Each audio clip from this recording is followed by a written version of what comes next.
No, I just need to go down. Okay, that's good. All right then. Good morning. Thank you for waking up.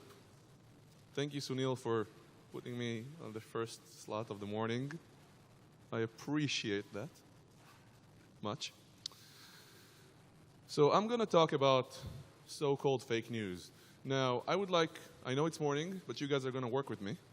There is one word that's going to come up to mind when I say fake news, and I want you to just say it together. Think for a second. What's the one thing you think about when I say fake news? We're going to coordinate this. And you're going to work with me. I'll look at who doesn't do it, and I'll find you.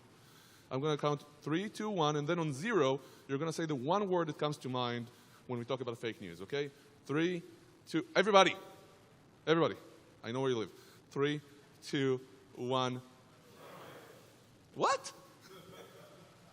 I heard Russia. What else? Trump. That's the one I was thinking you will say. What else? What? Facebook? What else? Fox. Okay. What? Ubiquitous. Oh my God. Ubiquitous. Okay.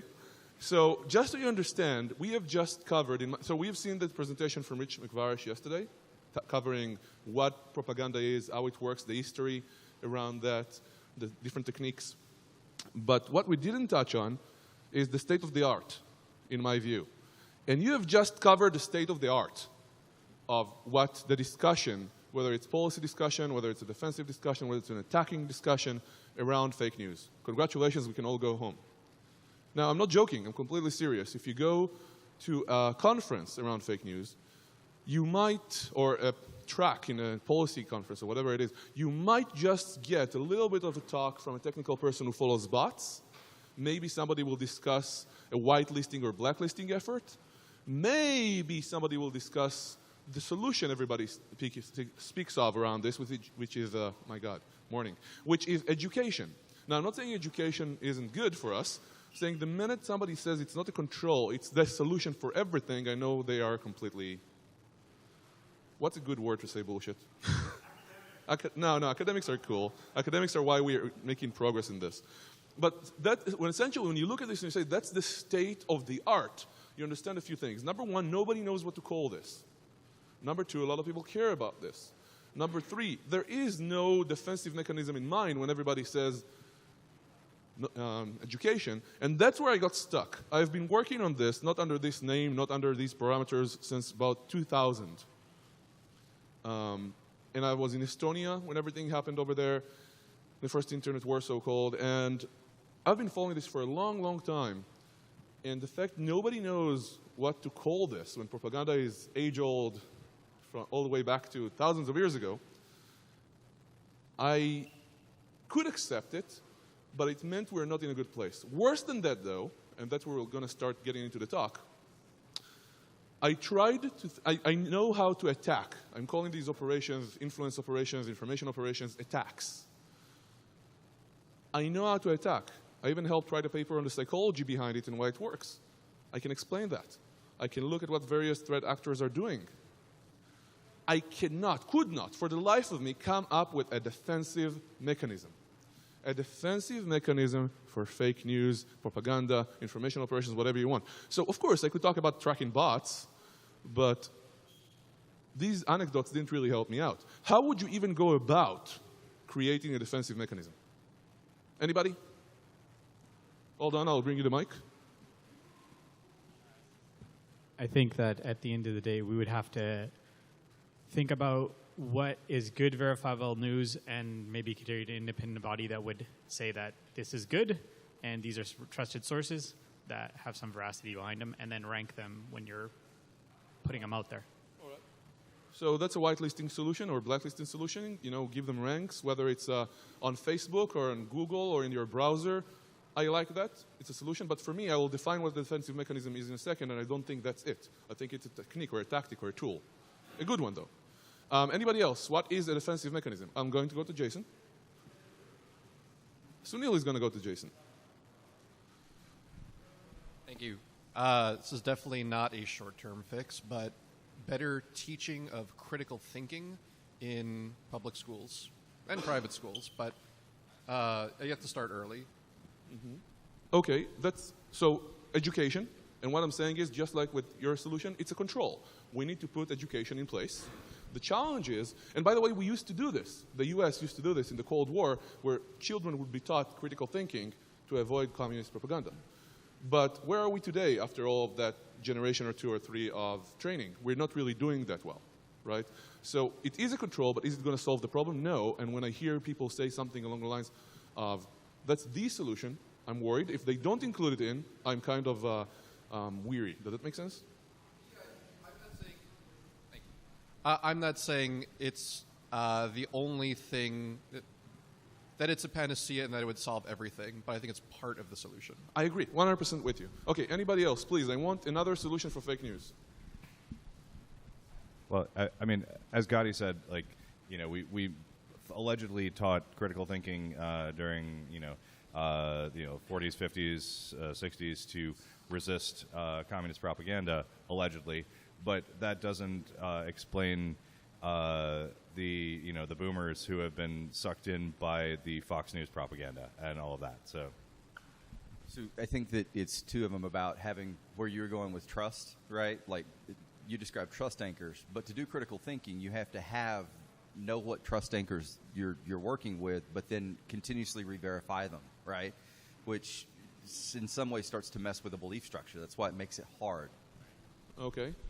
Yeah. One more after you, Sunil, all the way like in the end. I'll go over to David in a moment. So to Joel's point, I think the trust anchors, this is really a meta statement, but if there's not absolute truth that one can establish on trust anchor, then anything goes, right? So it doesn't matter how good your logic or how good your critical thinking is. If your source of truth if there is no source of truth, then what does it matter what one person believes? I think in the context of applying it to cybersecurity, it's sort of like the root CA problem that we have, which is, should I trust Russia's CA or should I trust semantics CA? And so what do we end up with is a mechanism to do something like certificate transparency and just say, look, we'll make it very clear what people are saying, and then it's up to you guys, up to the community to determine what's real and what's not real, okay?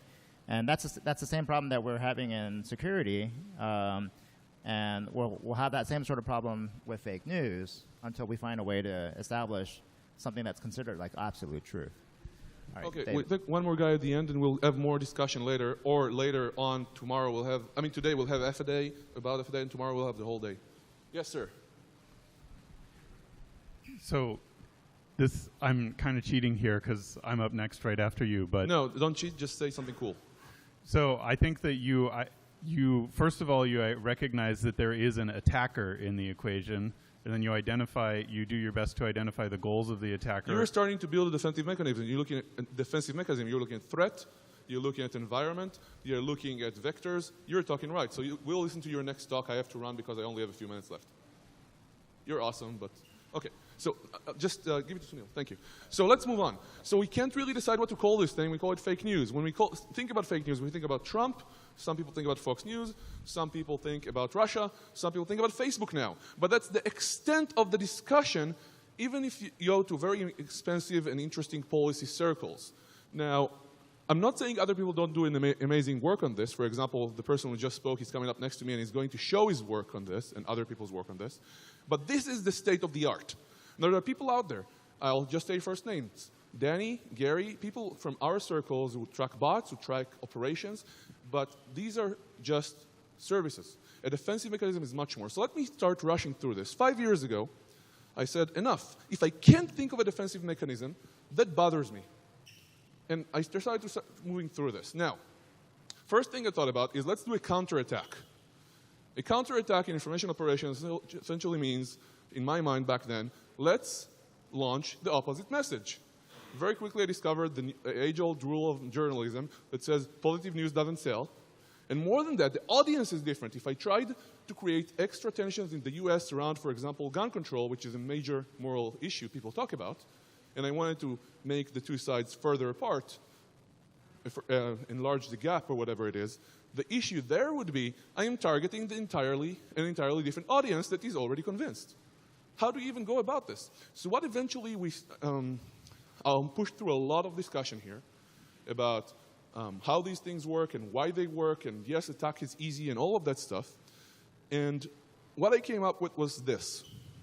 And this was Estonia 4 years ago with Hilar Aralite, if you know him, and Maxim over from Deloitte. And we just sat down and said, you know what, guys? If we know how the attacker works and we can think of defense, let's create a, sorry for the buzzword, kill chain. Let's define a kill chain for our purposes here. A kill chain would be, if I know what the attacker's methodology looks like, what would be observable / an engagement point / whatever you want to call it, 5Ds, on the defensive side? What can I observe and interrupt from the defensive side? That's a kill chain. The minute you start thinking about a kill chain, you can start doing amazing things. You have the attacker's methodology. So message. Can I detect the message early? So I can start from gap analysis, consulting, and say something along the lines of, okay, where am I vulnerable? What are the key issues people could be upset with me on? If I got involved with key issues in the world, I don't know, abortion, climate change, how would that affect me? You can start thinking of monitoring messages out there. For example, unless this interrupts what I'm currently doing, if it causes me more exposure, so I need to monitor what's already out there, maybe I need to create the negative website about me myself and SEO it so it's on top of Google. Right? That's controls you can start thinking of in the kill chain under message.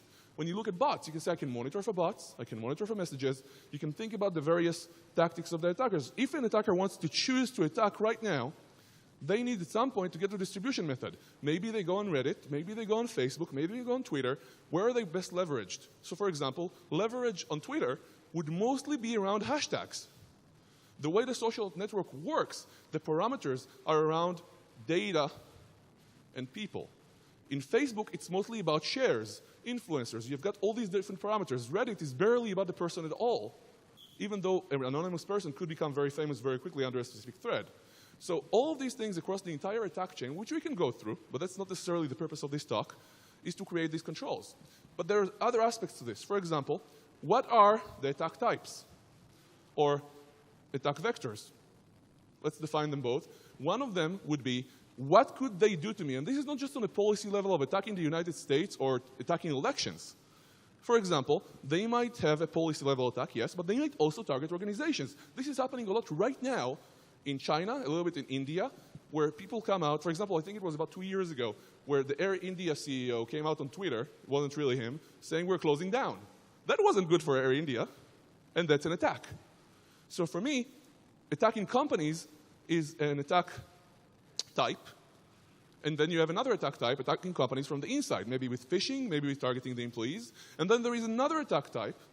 I know usually in security, attack type is about the actual attack, like the type of vulnerability. We can switch this terminology around.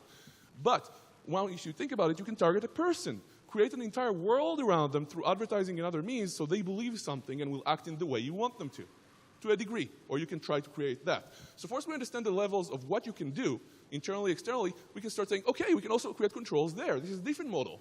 So for example, I was talking to Justin over at SAP before he left, and Justin said, you know, I can create, I'm rephrasing completely, this is not what Justin said. He said, my power is my employees. If you look at your education and communication with your employees and you use tactics of marketing, and this is from a friend of mine who was a CISO in Dubai, you can start seeing who is opening up my emails, who is clicking my links, who is my human sensor, who is my advocate. And you can talk to these people and say, oh, I can train them, I can talk to them. I can create a channel to my employees where they would say something along the lines of, here is information that you can trust. If something happens in the world right now, you can go and say, oh, I actually know what's going on. So here is a control for incident response. Usually, what companies would do today in crisis management in PR is everybody shut up. Don't talk in the news at all. Don't talk on Twitter. Don't do anything. But I can, first of all, make it a control, make it a part of my strategy. And I can also say, my damage by my employees talking right now and getting sued by 1 or 2 people is much lesser than all my employees going out, 100,000 employees, and saying, oh, I know what actually happened. Thinking about controls changes everything when you can put it under attack types, and you can put it under the kill chain for the attacks. Now, you can start thinking about vectors. And again, we can switch the terminology. A vector would be this Twitter thing with the CEO. What actually happened? An announcement was created in the name of the company. That's it. What type of methodology was used, what tool, they were on Twitter, Did they hack the account? Did they use a different account? What did they do? Did they just create a press release? Whatever it is, that is a specific technique to implement that. So now that we start thinking about all of this, we can actually do something about it. Now, why us? This is the most critical question here. And the answer to that is because we're being asked to. We are the people who work in an adversarial role at companies. We are the people who have to answer to the infrastructure around bots, and bots are being used. So it's the attacker's infrastructure that's being used, our adversaries. It's an adversarial situation, and PR people, while they need to be involved, are not in an adversarial position. They'll think about PR strategies, press releases. So we are starting to be asked, us, and I don't want to offend anybody, but I know most of us are on the spectrum, okay? I never thought I would think about information and how to shape it. And for me, the fact that this is going on, I'm not saying it will be our job tomorrow. I'm not saying it will be our job next year. But this is going to be our job. And more than that, this is something that we need to do because there is nobody out there who can step up to the plate under that particular, I guess, bucket. So with that in mind, this presentation isn't so much about slides or everything I told you. It's about building a methodology, building a field manual, I call it CNI. For those of you who are a little bit older, CNA, CNE.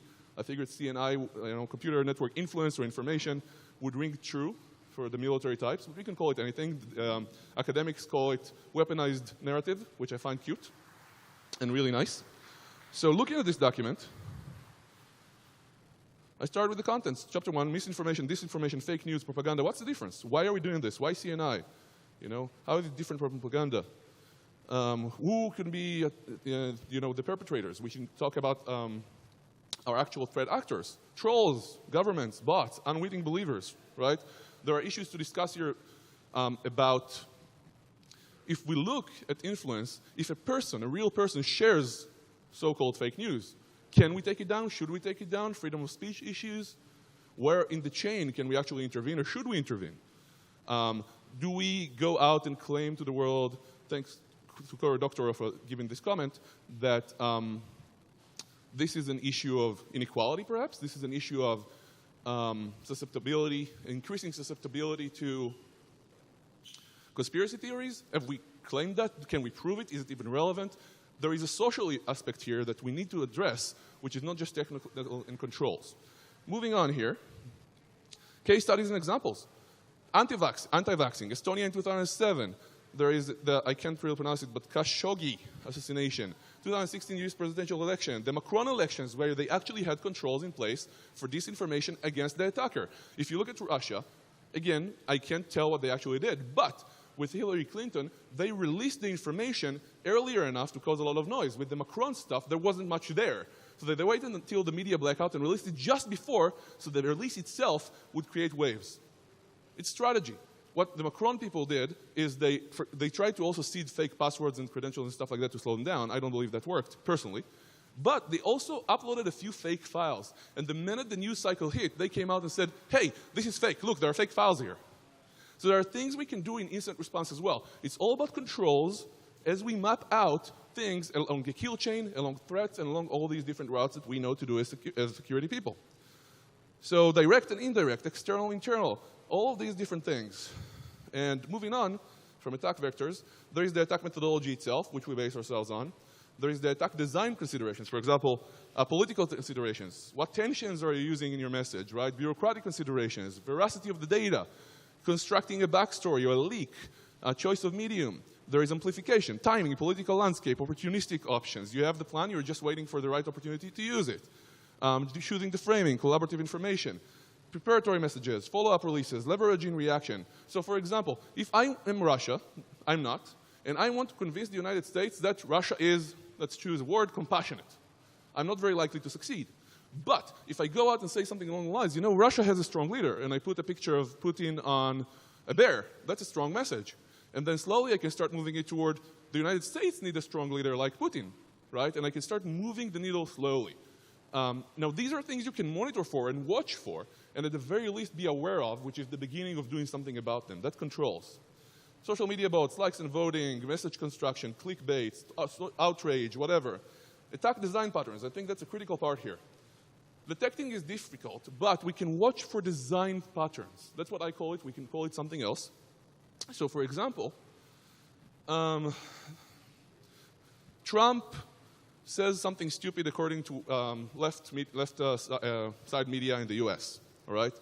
Everybody shares that, saying it's stupid and boos it, right? Now a response from the original supporter says, look at how they behave. Boom, that's a design pattern right there that we can watch for, look for, replicate, or disrupt.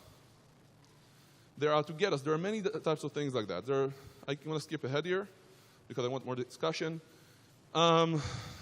Social psychological explanations of how these things actually work. I believe that's really important. I helped write a paper around that with Rosanna Guadagno and Robert Cialdini. I created 5 Ds for this around information. We can choose what are the 5 Ds. How can we interrupt or disrupt what's going on? Do we use the information operations manual? Do we use the targeting manual? There are different deny, disrupt, decay, and so on. What would actually work for us? This is a new field, even though it's been explored for hundreds and thousands of years. Then we have the idea of we don't need to start with the bots or the message. What are the areas of interest? What are the intelligence requirements out of this? Can we follow through on what they actually want to do, and what controls do we put in place there? Message construction, audience selection, message orientation, distribution channels, adaptation to amplification. For example, battlefield parameters like outrage, right? Stuff like that. And then at the end, aside to the kill chain and the attack vectors and all of these things that we'll have, I also want to have another tool, which is a tabletop exercise. Meaning I'm an organization and I want to try and understand what will happen once things go on. A tabletop exercise is a great way for management to look at things. For example, okay, does our PR person actually know our security person? And that's all we're going to do. Am I as CEO know who is in charge of this? When the World Economic Forum started putting out papers on security, the first paper that put up the first year was, do you know who your CISO is? That was the beginning. So a strategy or a campaign for getting this accepted or to actually do something around this is a separate issue as well that needs to be discussed. Moving on. The point of this, and I moved through this very quickly in a way that will just get the story through, is this is our business and it's cool. It is. It's not about Trump. It's not about Russia. It's really cool. And what I would like to do is to sit down with you guys. This is the outline or the contents. Today and tomorrow, and start filling this up and discussing, for example, the speaker after me is going to talk about their methodology and what they have done. I think that fills some of these things already pretty well, but not all. And I want to get a defensive mechanism in place, or a beginning of, so when people discuss this, policy people, us, hopefully, in conferences, they will not discuss education alone, but as a control, in place for when it's needed. They will not discuss Trump or Russia or Facebook or, oh my God, what they're doing now in privacy. They will actually say, what can we do about this? What are controls we can put in place? What has been used before and shown in case studies to work? And I think that's a world changer right there, at least for us.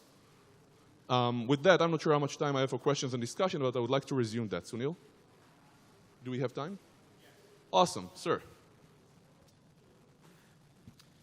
I was going to mention litigation as a mechanism to try and stop this wave of fake news. What? Litigation. Okay. That's one way. Anybody else? So I said a lot of things, and I realized you need to perhaps absorb. But did any of you have just a thought that came to mind when I was talking? Anything you... Okay, let's start with you, Zep.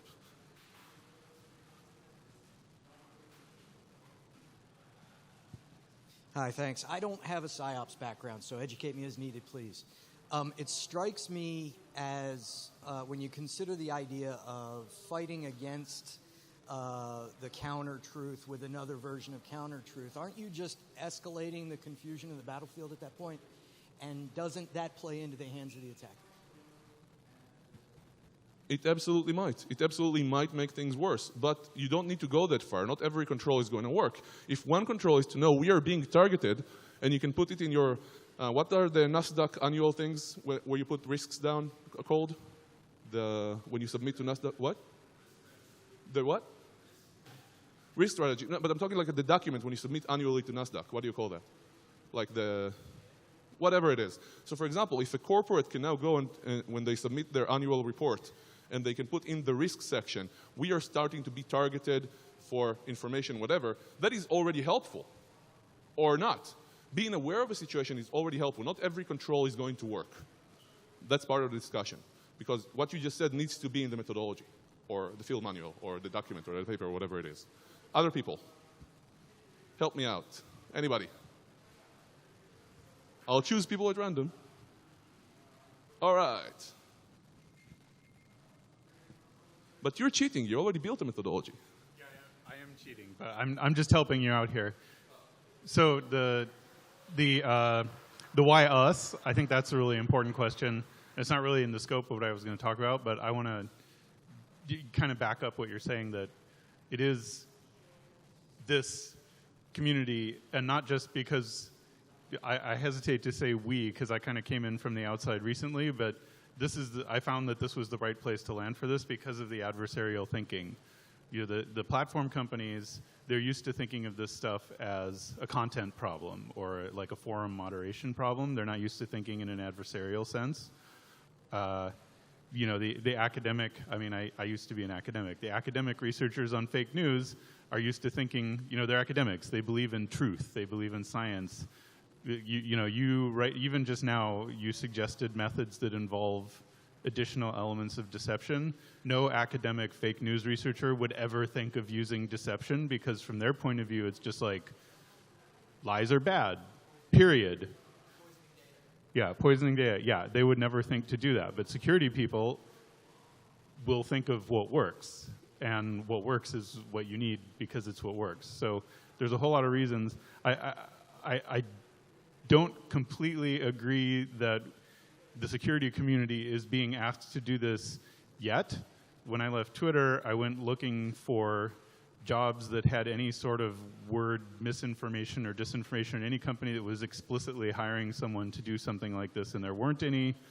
Now, just in the last month or two, the security group at Google is hiring people to work on misinformation. Twitter is finally hiring people to do the thing that I kept trying to get them to let me do, which they wouldn't. Facebook has been on this for a long time, actually, because they've been taking so much shit from everybody. FBI, Homeland Security is really into this, actually. So we're going to be asked to do it soon, but this is a very early stage. So, yeah. I completely agree. When I said community, I should have said some of us are being asked actively, but some of us being asked does not mean this is a trend or anything bigger than that. So,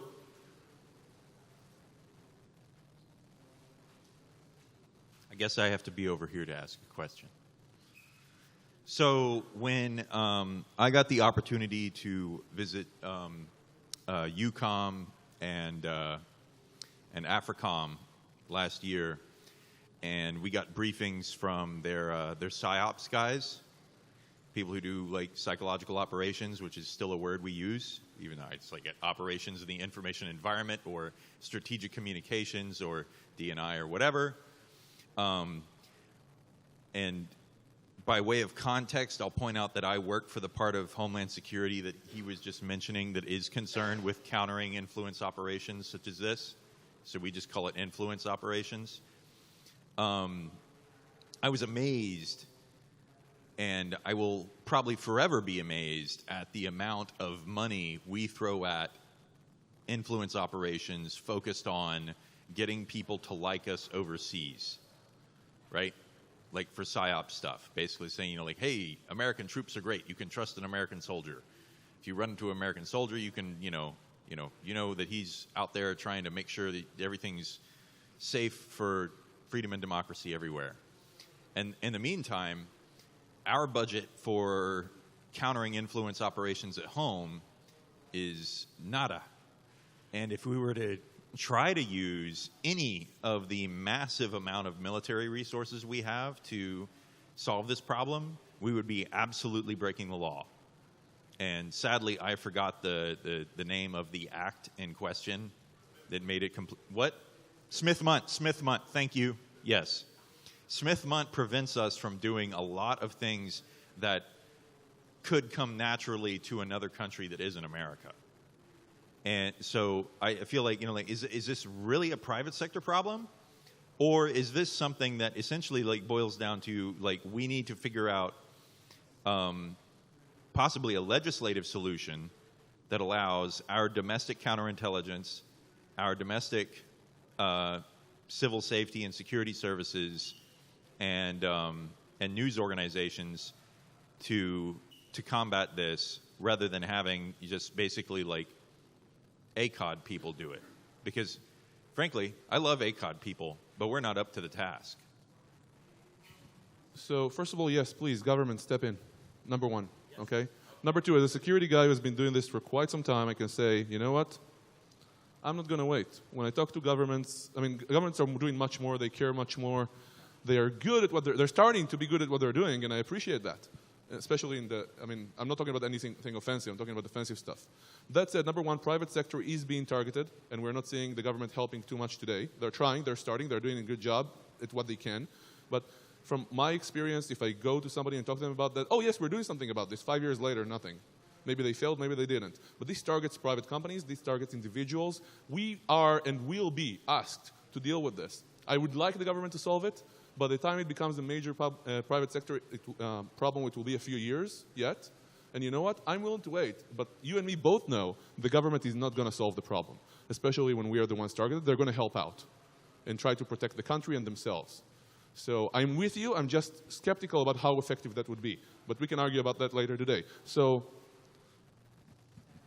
thank you. This is Lee. Just to piggyback on what my colleague just said, unfortunately, we do have restrictions on what the U.S. government can do for influence operations. That said, influence operations have been ongoing in our country for decades, but we relegate them primarily to the private sector.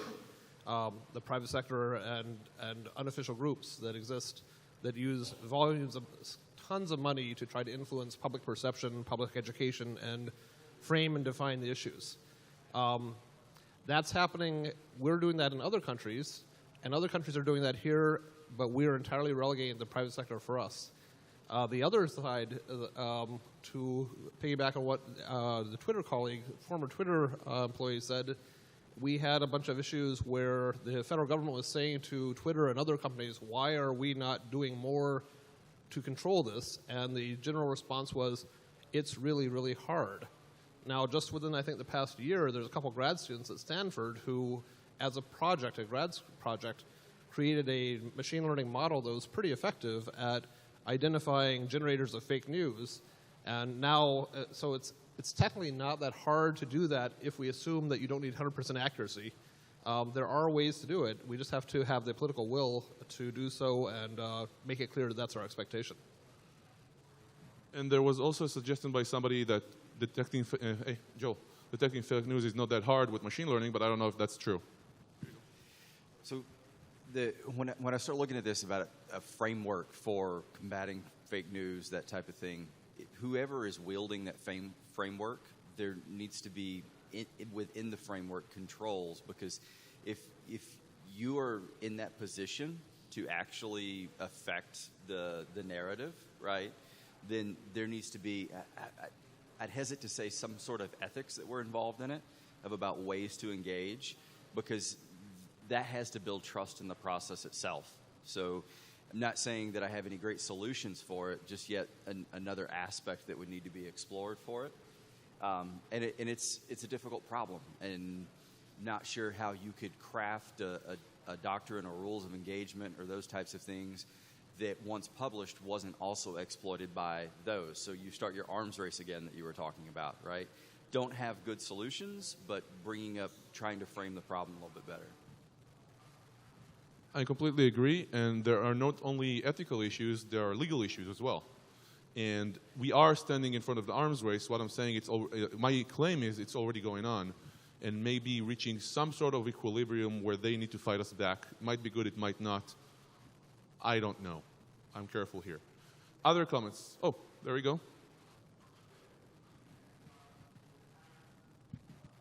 Thanks. Whatever. So I think that this is a good idea to try to grind all this out and get more clear At NSPW this year, we talked about like a usable security perspective on countering information operations and trying not to repeat the lessons of like, you should have a better password. Like all of the garbage password guidance that then we have to undo now because it's not actually the way that the user's brains are going to work.